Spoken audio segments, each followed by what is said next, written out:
Assalamualaikum, salam sejahtera. Hari ini saya memakai topi penyelamat ni sebagai tanda sokongan kepada rakan-rakan yang sedang bertugas bertungkus lumus di kawasan Tanah Runtuh, Batang Kali, Selangor. Mereka ni tak cukup rehat. Mereka ni makan pun tak tentu, semata-mata nak menjalankan tugas mencari dan menyelamat, search and rescue. So semoga dipermudahkan segala urusan. Hari ni kita nak bincang tentang satu lagi topik yang penting, iaitu pitam ataupun pengsan. So pitam atau pengsan ni adalah satu keadaan yang kita rasa seperti pitam adalah satu keadaan kita rasa seperti akan pengsan. Kalau pengsan ni memang dah tak sedar diri dah lah. So ciri-ciri dia bila rasa nak pitam ni, masa pitam ni macam mana? Badan kita rasa berat, daripada bahu sampai ke bawah ni rasa macam berat ya. Kepala pula rasa ringan, rasa macam melayang-layang macam tu. Kan. Lepas tu dia kita sendiri rasa macam tak cukup darah lah, macam tak kuat lah kan. Kemudian rasa seperti di awang-awangan. Dia rasa macam nak pingsan kan ni, macam tu kan. Kemudian dia penglihatannya kabur. Kemudian kita juga boleh nampak dia akan hilang keseimbangan badan, terhuyung-hayang, hilang keseimbangan badan. So ada banyak penyebab kepada pitam atau pengsan ni lah. Okey, antaranya adalah kita ubah kedudukan secara tiba-tiba dengan cepat lah. Contoh daripada duduk tiba-tiba berdiri dengan cepat. Masa berdiri dengan cepat tu, darah tak sampai ke otak, kita boleh jadi hypotension postural. Okey, maksudnya hypotension postural tu maksudnya kedudukan yang berubah dengan laju menyebabkan kita punya tekanan darah kurang. So yang tu antara salah satu penyebab dia. Ada juga kita jadi memang ada tekanan darah yang rendah. Badan dah kurang, tekanan darah rendah, cair tak cukup dalam badan. Selalu kalau tekanan darah rendah ni, doktor akan cucuk air lah, cucuk granula untuk masukkan air untuk meningkatkan balik tekanan darah. Okay. So dehidrasi, aktiviti fizikal yang berlebihan, senaman, larian dan sebagainya, tapi kurang minum air. Dehidrasi, tak cukup air dalam badan. Ada juga disebabkan jangkitan dekat bahagian dalam telinga ni.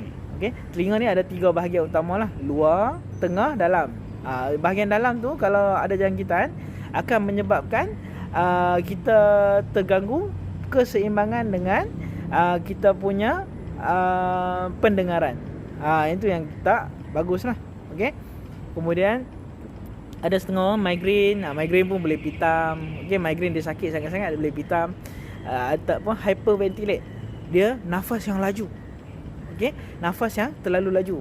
Dia nafas laju, oksigen terlebih banyak dalam badan dia, menyebabkan hyperventilate. Hyperventilate ni senang yang nak kenal. Kita nampak dia macam sesak nafas. Dia nafas laju, macam orang sesak nafas, laju sangat nafas. Tapi bila tanya tangan kebas tak, kaki kebas tak, so maksudnya kebas tu disebabkan terlebih oksigen dalam badan kita lah. Okey. Kemudian ada juga sebab heat exhaustion. Dia punya aktiviti lasak dia kena jalan 20 km. So asyik kena panas saja menyebabkan heat exhaustion. Okey. Ada juga disebabkan penggunaan dadah atau alkohol yang berlebihan.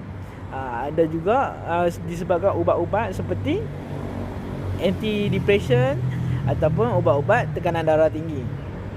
Makan ubat tu, tekanan darah jadi terlalu rendah, menyebabkan pitam atau pengsan lah.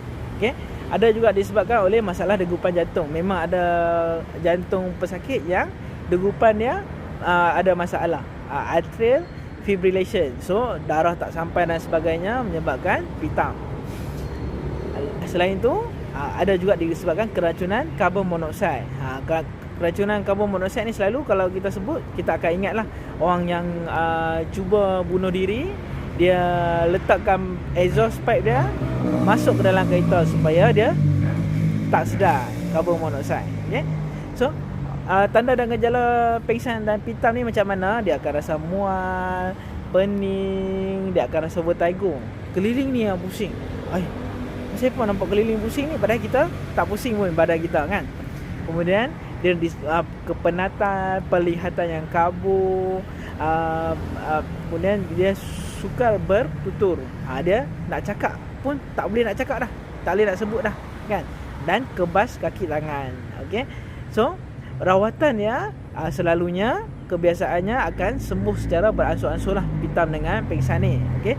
So kita sebagai first responder, kita kena kenal pasti punca dia dulu. Okey, ada orang disebabkan punca hyperventilation, nafas laju. Jadi oksigen terlebih dalam badan. So kita kena ajak dia untuk bertenang. Cik, tenang. Nafas pelan-pelan. Tarik nafas 2 saat, tahan 2 saat, tahan. Kemudian lepas 2 saat. 2 saat okey, kita tambah pula 4 saat. 4 saat okey, 8 saat. 8 saat okey, 10 saat. Kemudian sampai dia okey. 10 saat tarik nafas, 10 saat tahan, 10 saat tahan. Kemudian lepas balik 10 saat. Kena kira dengan pesakit. Okey. Kalau disebabkan kencing manis, hypoglycemia, gula kurang dalam darah, kena dia jadi pitam kan. Sebab gula kurang dalam darah dia jadi pitam, kena tambah gula lah. Kalau patient masih sedar, pesakit masih sedar, berikan minuman manis. Kalau dia tak sedar, jangan bagi minum air manis lah, sebab dia tak boleh nak telan. Bila dia tak sedar, dia dah pingsan, dia tak boleh telan, kita kena masuk glukos melalui intravena granula lah, jarum lah. Okey. So kena pasti punca dia apa, kemudian kita bagi rawatan berdasarkan punca lah. Kalau disebabkan senaman atau aktiviti fizikal yang berlebihan, mungkin kita nak bagi dia air yang elektrolit banyak. Kan? Ada plus ke apa ke, untuk bagi okey balik dia punya elektrolit dalam badan kan. Sebab bila kita peluh, garam keluar daripada badan. So kita nak masukkan balik, gantikan balik apa yang kurang dalam badan kita. Okey. Kemudian kalau pesakit sedar, bagi dia rehat, longgarkan pakaian dia yang mana sesuai lah. Okey. Tali pinggang buka, stocking buka, kasut buka, tali leher buka. Kemudian tinggikan kaki. Okey. Tengok keadaan. Kalau mangsa perempuan, semua lelaki tak sesuai kan, tak ada privacy, kita tengok keadaan lah. Okey. Kemudian jaga persekitaran mangsa tu, tengok kalau ada benda-benda yang bahaya untuk dia lah, benda tajam, paku dan sebagainya, kena ubah. Okey. Kemudian kalau pesakit dah okey ataupun masih dalam fasa nak okey tu, kita boleh buat posisi pemulihan. Okey. So kita baring ke kanan, kemudian tangan kita di pipi, inilah tangan mangsa di pipi mangsa. Okey. Posisi pemulihan. Kalau tiba-tiba tak ada nadi, tak ada pernafasan, buat CPR secepat mungkin, seawal mungkin. Tak ada nadi, tak ada nafas, terus CPR. Okey. Tak ada nadi, tak ada nafas, terus CPR. Okey. So tips nak elakkan pitam dan pengsan, apa kita nak buat? Elakkan aktiviti fizikal yang berlebihan. So yang kedua, kalau buat aktiviti fizikal tu mesti kena standby air untuk diganti semula lah. Kita dah berpeluh dan sebagainya, kena air untuk minum. Okey, air kosong banyak, air yang berelektrolit banyak. Okey. Kemudian kita pastikan tempat yang kita buat aktiviti fizikal tu pengudaraan yang baik lah. Tak mahu pengudaraan yang tertutup dan sebagainya. Kemudian elakkan satu kedudukan yang lama. Contoh duduk tu, duduk lama, lebih 3 jam duduk je. Elakkan macam tu lah. So kalau nak berdiri balik pun kena pelan-pelan. Kena pelan-pelan, jangan mengejut dan sebagainya. Okey. Okey, semoga bermanfaat.